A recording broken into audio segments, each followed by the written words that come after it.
Bonsoir à toutes et à tous. Prenez vos Bibles, on va l'ouvrir ensemble dans Jean 15, pour ceux qui l'ont bien sûr. Jean 15, les versets 12 à 17. Il est marqué là, c'est ici mon commandement. Aimez-vous les uns les autres comme je vous ai aimé. Il n'y a pas de plus grand amour que de donner sa vie pour ses amis. Vous êtes mes amis si vous faites ce que je vous commande. Je ne vous appelle plus serviteur parce que le serviteur ne sait pas ce que fait son maître, mais je vous ai appelé amis parce que je vous ai fait connaître tout ce que je vous ai appris de mon Père. Ce n'est pas vous qui m'avez choisi, mais moi je vous ai choisi. Et je vous ai établi afin que vous alliez et que vous portiez du fruit et que votre fruit demeure, afin que ce que vous demanderez au Père en mon nom, il vous le donne. Ce que je vous commande, c'est de vous aimer les uns les autres. Amen. Ce qui a retenu mon attention ce matin quand je préparais le message, c'était que Jésus nous appelle ses amis ou nous invite à devenir ses amis. La bonne nouvelle, c'est qu'il n'a pas seulement voulu que nous soyons ses serviteurs ou ses servantes, mais aussi que nous devenions ses amis. Et je pense là à une image de la cour d'un roi. Il y a les serviteurs qui vont et viennent, qui s'affairent, qui font un tas de choses pour lui. Et puis il y a le cercle restreint, les confidents, les ministres, les proches, les éminences grises, ceux qui sont dans les couloirs, qui sont dans les décisions, dans les confidences. Eh bien, Jésus veut faire de chacune de nos vies, de chacun de vous et de moi, non seulement un serviteur ou une servante, mais aussi un ami. De son côté, il l'a déjà prouvé en payant de sa vie pour nous sauver. Mais de notre côté, il y a tout un cheminement à faire pour passer de serviteur à ami. Comment devenir son ami, comment le développer et le rester, et comment le faire ou le rester quand on vit des choses difficiles, quand on passe des tempêtes, quand on passe des deuils, quand on passe des temps d'infirmité ou d'hôpital, ou d'accident, ou que sais-je, ou d'échecs tout simplement. Alors, je n'ai pas le temps ce soir de tout développer, mais je voudrais partir sur 3 directions. Je voudrais parler en particulier à ceux ce soir à qui Dieu a parlé à la fin du moment de louange. À ceux qui un temps ont cheminé avec Jésus, qui ont été zélés pour lui, qui faisaient même partie du cercle des confidents, mais qui, à cause du péché, à cause des choses qu'on a laissées tacher sa robe blanche, ont fait marche arrière, ont pris de la distance, sont redevenus de simples serviteurs, ou pire que ça, des simples participants ou assistants. Ce soir, je crois qu'il y a un rendez-vous pour vous. Dieu vous appelle à redevenir ses amis. Alors, comment le devenir? Avant d'être ami, faut-il qu'il y ait un premier contact? Avant d'être un contact permanent. Moi, j'aime les évangiles. Vous savez pourquoi? Parce que l'évangile est réellement une suite d'anecdotes, de rencontres. Si je devais sous-titrer l'évangile par un seul mot, je dirais rencontre au pluriel. À toutes les pages, nous voyons Jésus rencontrer des hommes et des femmes de son époque. Des gens intelligents, des gens moins intelligents, des gens fortunés, des gens beaucoup moins fortunés. En tout cas, il va à la rencontre et des gens viennent à sa rencontre. Et pour tous ceux qui sont allés à sa rencontre, de manière sincère, quelque chose s'est passé au fond d'eux. Il y a eu une première rencontre. Le premier signe de l'évangile, c'est que ce n'est pas les hommes qui vont forcément chercher Dieu, mais c'est Dieu qui est à la recherche de l'homme. J'aime l'histoire de Zachée, dans Luc 19. C'est Jésus qui va aller à lui. Et cet homme dont personne n'aurait cru qu'il s'inquiétait de choses, je dirais, au-delà de l'argent, et bien voilà que Jésus connaissait la soif de cet homme-là, et il va à sa rencontre, à Jéricho.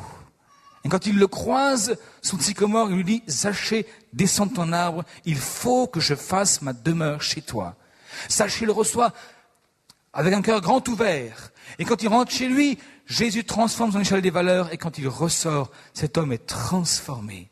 Et finalement, face à tous ceux qui ont critiqué la visite de Jésus chez Zachée, Jésus va dire « Le Fils de l'homme est venu pour chercher et sauver ce qui était perdu. » Amen. Et c'est mon histoire, c'est la vôtre, qu'un jour Jésus est venu me chercher. La seconde caractéristique, c'est que lorsqu'une fois qu'on a rencontré Jésus, quelque part se développe une amitié, un contact permanent. Moi j'aime l'histoire d'Abraham. Voilà qu'un jour, Dieu se révèle à lui. Et ce que je retrouve chez Abraham, c'est continuellement cette discussion de cœur à cœur entre lui et Dieu, entre Dieu et lui. Et dans Genèse 18, à un moment donné même, Dieu va se dire avec ces deux anges, mais peut-on empêcher Abraham de savoir ce qu'on va faire? Il va le mettre dans les confidences. Comprenez? Serviteur, ami, il y a une différence. Bien-aimés, ce que Dieu cherche, c'est que nous entrions dans un contact permanent avec lui au quotidien. Un contact permanent avec lui au quotidien. Dieu n'est pas intéressé que par des visites hebdomadaires du dimanche matin ou du mardi soir à 20h. Il n'est même pas intéressé par des rendez-vous coincés dans un agenda surcompressé déjà, où on lui accorde 5 minutes rapidement. Mais Dieu est intéressé par un contact permanent avec lui. Moi, j'aime rouler en voiture. Pour une bonne et simple raison que bien souvent, ma voiture est devenue une chapelle ambulante. Et je lui parle de tout. De ma vie, de ma femme, de mon travail, de la visite à faire, de ce que je viens de vivre il y a un instant. Et je viens et je décompresse et je lui remets des fardeaux.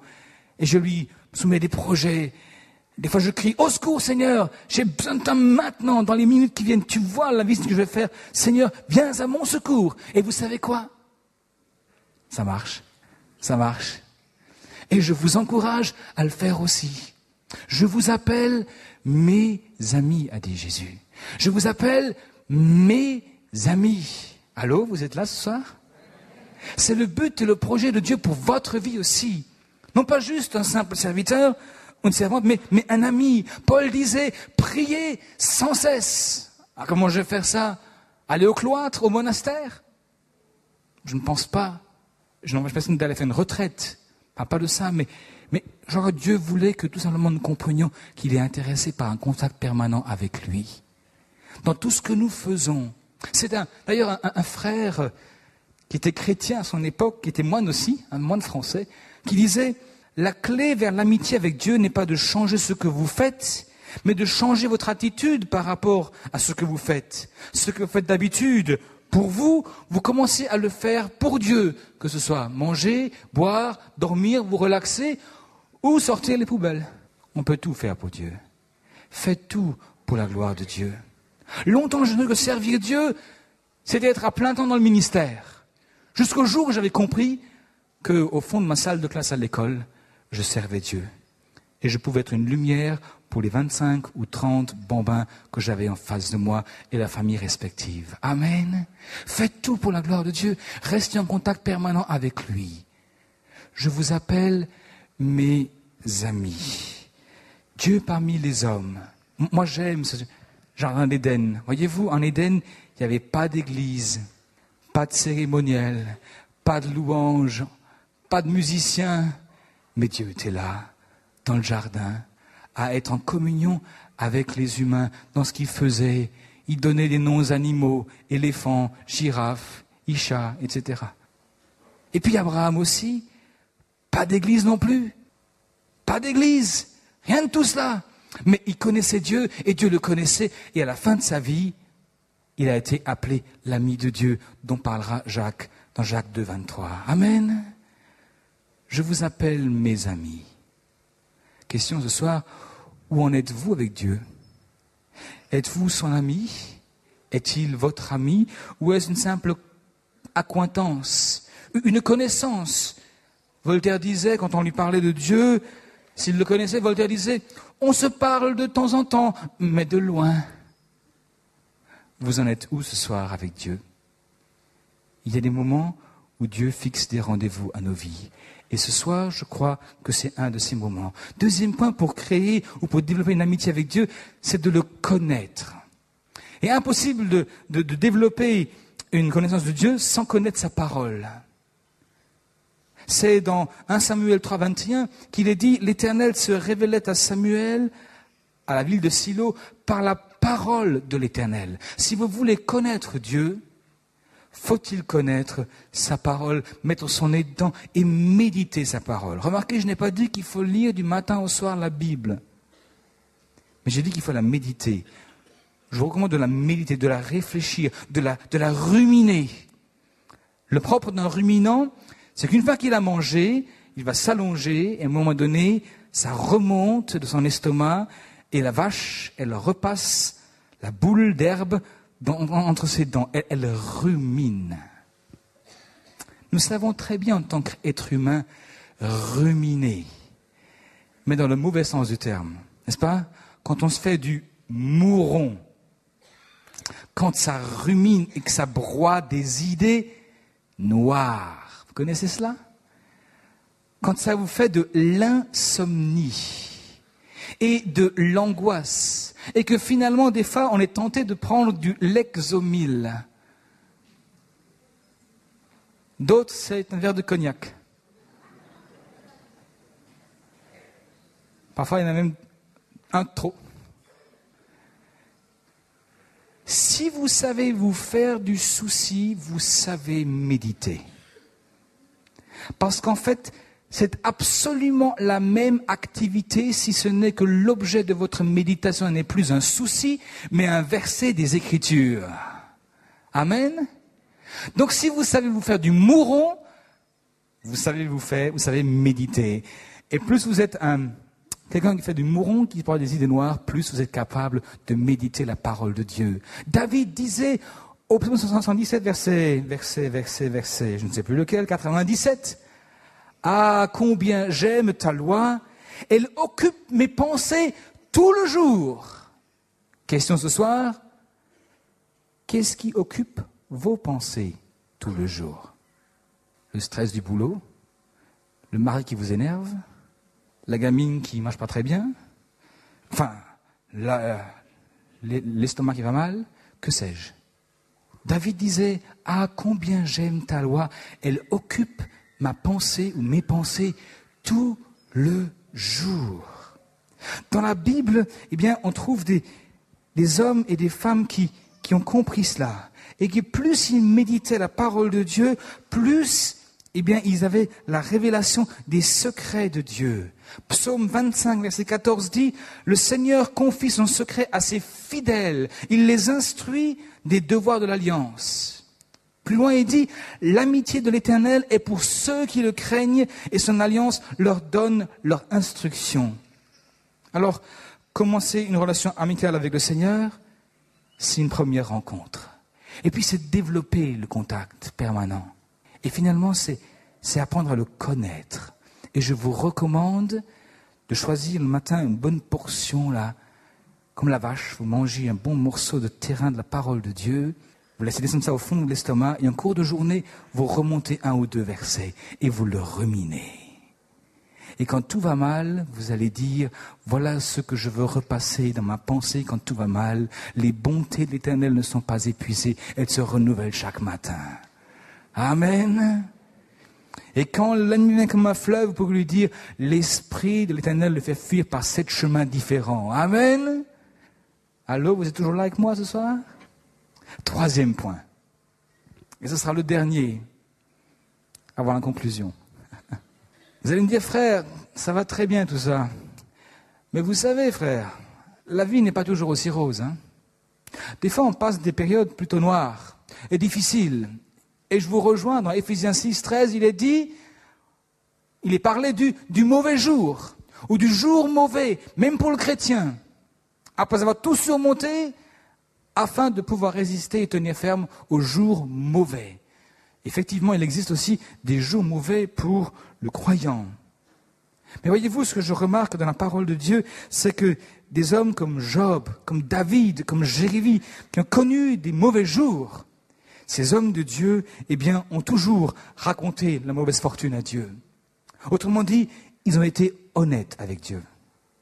Et je voudrais ce soir que nous puissions être, avant la prière, là, à un moment donné, honnêtes avec Dieu. Si vous voulez devenir un ami avec Dieu, il me faut devenir honnête avec lui. Honnête avec lui dans ce que je vis, dans ce que je sens, dans ce que je pense, dans ce que je traverse, dans ce que je doute, dans ce que je pêche, et être honnête avec Dieu. Dieu n'a jamais exigé qu'on soit parfait, mais il exige de nous que nous soyons honnêtes avec lui. Dans la parole de Dieu, les amis de Dieu étaient des hommes et des femmes honnêtes face à leurs émotions, y compris leurs ressentiments, leur amertume, leur incompréhension, leur colère, leur culpabilité et leurs doutes. Si vous lisez Job 3, chapitre 3, verset 1 et les suivants, vous allez voir comme Job, après avoir été frappé par l'ennemi au niveau de sa famille, il perd 10 enfants en un jour, son cheptel, l'économie, son patrimoine est parti en fumée. Et finalement, il perd aussi sa santé physique. Et sa pauvre femme, qui était à un moment donné découragée, va lui dire, mais t'as qu'à maudire Dieu et mourir. Et à un moment donné, Job va résister. Il va être ferme. Dieu m'a donné, Dieu m'a repris, que Dieu soit glorifié. N'est-ce pas? Super. Amen. Mais lisez voir Job 3, s'il vous plaît. Vous allez voir que Job s'en prend à Dieu. Ah, mais si c'est comme ça avec toi, mais qu'est-ce que tu me fais là? C'est pas possible. Et vraiment, il explose devant Dieu. Il lui dit les 4 vérités, entre guillemets. Je pense aussi à Marthe et Marie. On lit souvent cela de manière aseptisée. C'est un texte, n'est-ce pas, noir sur blanc. Mais j'aurais voulu voir ça en caméscope, en vidéo, en couleur, en quadrichromie, avec les odeurs et les réactions sur le terrain. Quand à un moment donné, Jésus retarde volontairement son départ vers Béthanie et qu'à cause de cela, le brave Lazare, son ami, est décédé et enterré. Il arrive, et finalement quand il arrive aussi la sœur de Lazare, et elle lui dit, si tu avais été là, hein, c'est pas mort, frangin. Bon, c'est dit autrement, si tu eusses été ici, c'est très très édulcoré. Mais j'aurais voulu avoir une caméra cachée sous la main et filmer la scène.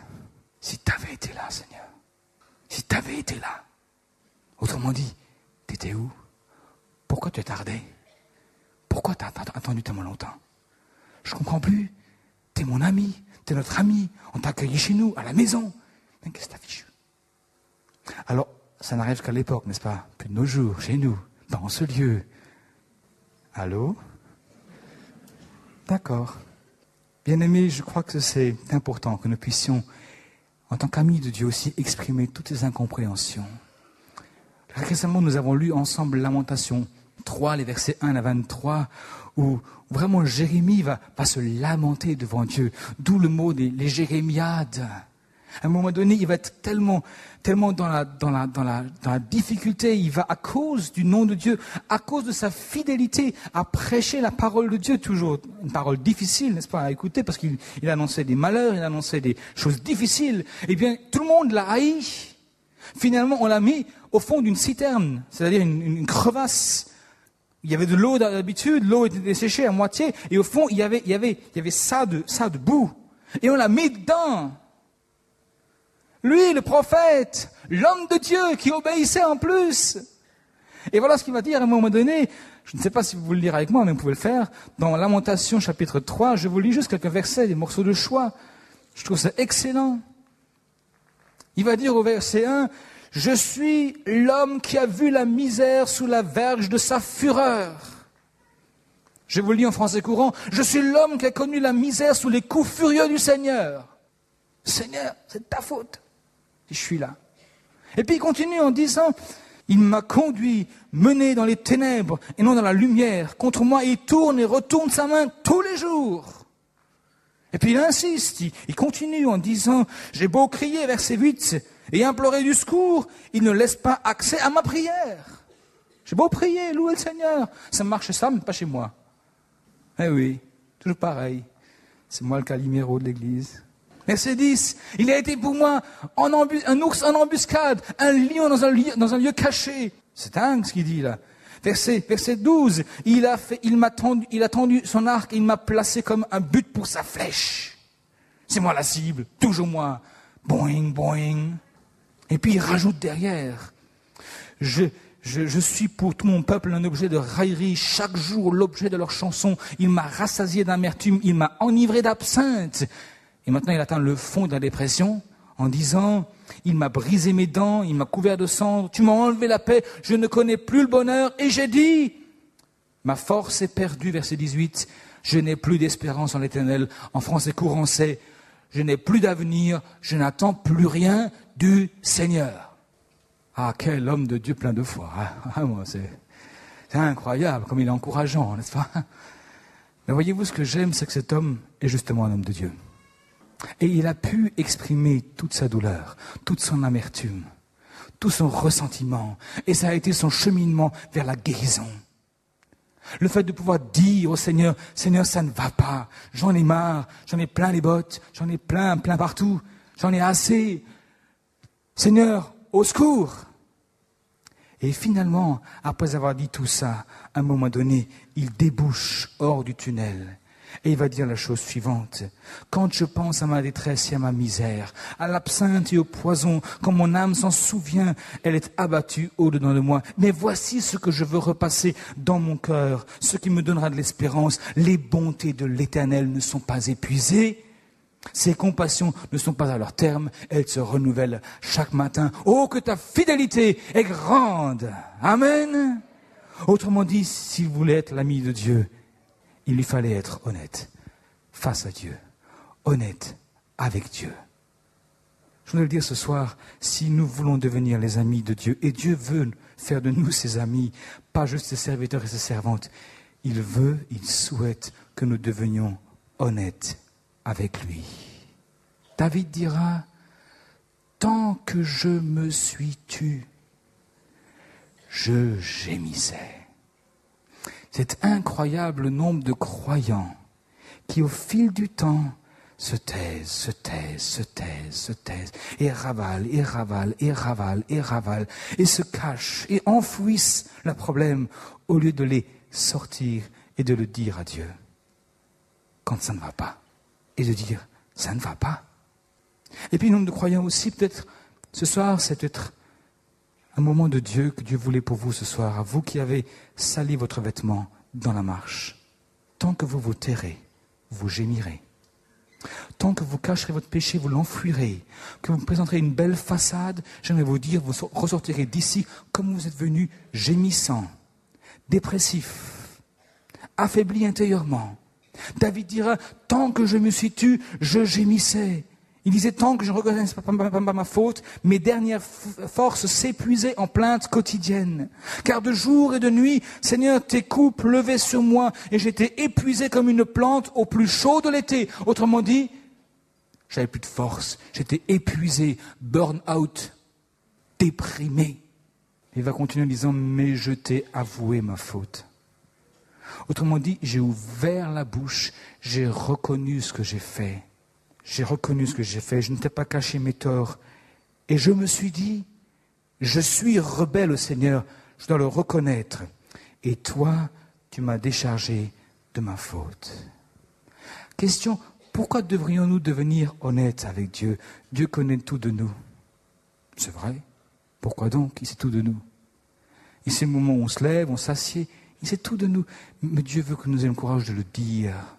Dieu est lumière. Ce soir, apporte cela à la lumière de Dieu. Et tu verras qu'à ce moment-là, que ce soit tes doutes, ou ta culpabilité, ou que ce soit ta colère, ton incompréhension face au plan de Dieu, parce que tu n'as pas encore compris que tout ce que Dieu te fait arriver, c'est pour ton bien, pour te faire progresser. Mais j'aimerais te dire, en le disant à Dieu, tu atteins un nouveau niveau d'intimité avec Dieu. C'est pourquoi Dieu veut t'amener à être honnête et transparent avec lui. Quand Jérémie avait fini de sortir toute son amertume, toute sa gale qui infectait son âme, il pouvait enfin atteindre un nouveau palier avec Dieu et dire, mais ta bonté se renouvelle chaque matin. Oh, que ta fidélité est grande. Mon espérance est en toi. Quand David dira au psaume 42, je soupire après Dieu comme une biche soupire après des courants d'eau. Il parle de son âme qui a soif de Dieu. qui a soif de Dieu. Il voulait voir Dieu agir dans sa vie et il ne voyait rien. Il était dans un moment de dépression, un moment de déprime. Et il va dire, ô mon âme, pourquoi t'as battu au-dedans de toi-même? Espère en l'Éternel. Et je le louerai encore, dira-t-il. Et je le louerai encore. Quand David avait confessé sa faute, quand il avait enfin ouvert la bouche, quand il avait enfin compris qu'en ouvrant sa bouche, en confessant, en disant ces choses à Dieu lui-même, il allait atteindre un nouveau niveau relationnel avec Dieu. Et il dirait au verset 1, « Heureux l'homme à qui l'Éternel n'impute pas ses iniquités. » Amen. Heureux l'homme, heureux l'homme, heureux l'homme. Et David a fini comme étant l'homme selon le cœur de Dieu. Amen. Abraham a fini comme étant l'ami de Dieu lui-même. Et Jérémie a été un bien-aimé de Dieu. Et Jésus lui-même a connu des heures sombres où il a dit à Dieu son incompréhension. Souvenons-nous de Jésus à la croix. Pourquoi m'as-tu abandonné? S'il y en avait un qui savait pourquoi il passait, où il passait, c'était bien lui. Mais lui-même, dans son humanité, va devenir comme l'un de nous, qui dans la souffrance a des moments d'incompréhension. Pourquoi, Seigneur? Mais pourquoi m'as-tu abandonné? Pourquoi Judas? Pourquoi Pierre? Pourquoi toute l'équipe est partie? Et pourquoi toi-même tu m'as lâché? Pourtant Dieu était là, avec lui, au moment de la croix. Mais c'est de lui, de Jésus, qu'il dira, « Voici mon fils, mon bien-aimé, en qui j'ai mis toute mon affection. » Je conclus. Je vous appelle mes amis, dit Jésus. Je vous appelle mes amis, pas juste mes serviteurs, mes servantes, celles qui font les basses tâches, les viles tâches. Mais non, vous allez devenir mes amis, ceux à qui je peux confier mes secrets, ceux à qui je peux parler de cœur à cœur, ceux qui sont mes confidents, mes confidentes. Voilà ce que Dieu veut faire de vous et de moi. Et pour cela, eh bien, il faut déjà un premier contact, un départ. Et puis un deuxième contact et un troisième, un contact permanent. Prier sans cesse, parler à Dieu sans cesse, plus de tout. Et je vous assure, la voiture est un excellent lieu de prière. J'y prie régulièrement. Ça me fait du bien la voiture. Je suis tout seul et je prie. Je coupe la radio et je prie, et je prie. Des fois, je le remets pour contrôler un peu ce qu'ils font à la radio, mais... Deuxième point, méditer la parole. Le matin, faucher un chant de la parole de Dieu. Manger un gros morceau de chant de la vérité. Et puis en journée, remontez 1 ou 2 versets et ruminez-le. Faites-vous du mouron sur les versets. Broyez-les, écrasez-les. Tirez-en la substance profonde. Et finalement, j'aimerais vous dire, soyez honnête avec Dieu. Soyez honnête avec Dieu. Quand ça va bien, adorez-le, chantez-le de tout votre cœur. Et quand ça va mal, comme chez Jérémie, dites-le lui aussi. Quand vous déprimez comme David, dites-le lui aussi. Mais ne perdez jamais l'espérance. Parce que le Dieu que nous connaissons est le Dieu de toute espérance. Amen. Il y a toujours quelque part une flamme qui brûle dans la nuit. Et elle s'appelle Jésus. Quelque part même quand le lumignon ne fait que fumer, Jésus ne l'écrase pas, il la rallume. Il y a toujours de l'espérance. Toujours de l'espérance dans le Dieu que nous servons. Amen. Enfin, je me termine en disant la chose suivante. Lorsque vous êtes dans la culpabilité, ou dans le doute, ou dans le ressentiment, ou dans l'amertume, j'aimerais vous dire, dites-le à Dieu.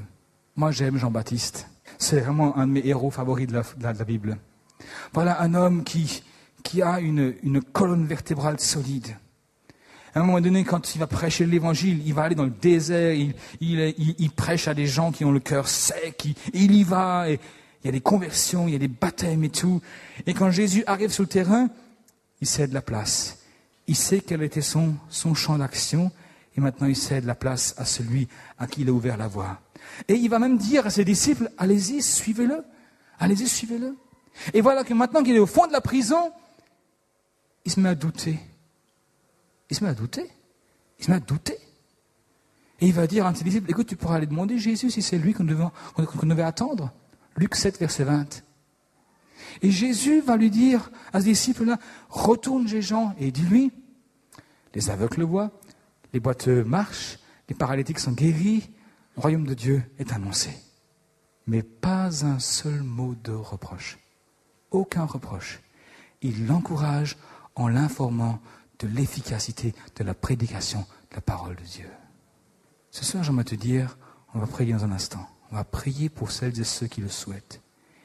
Et j'appelle ce soir tous celles et ceux qui ont taché leurs vêtements par le péché à avoir le courage de ne plus se taire, de ne pas enfouir, de ne pas cacher, mais de mettre à la lumière. Tant que je me suis tu, je gémissais. Mais une fois que David a ouvert la bouche, Dieu l'a libéré. Amen.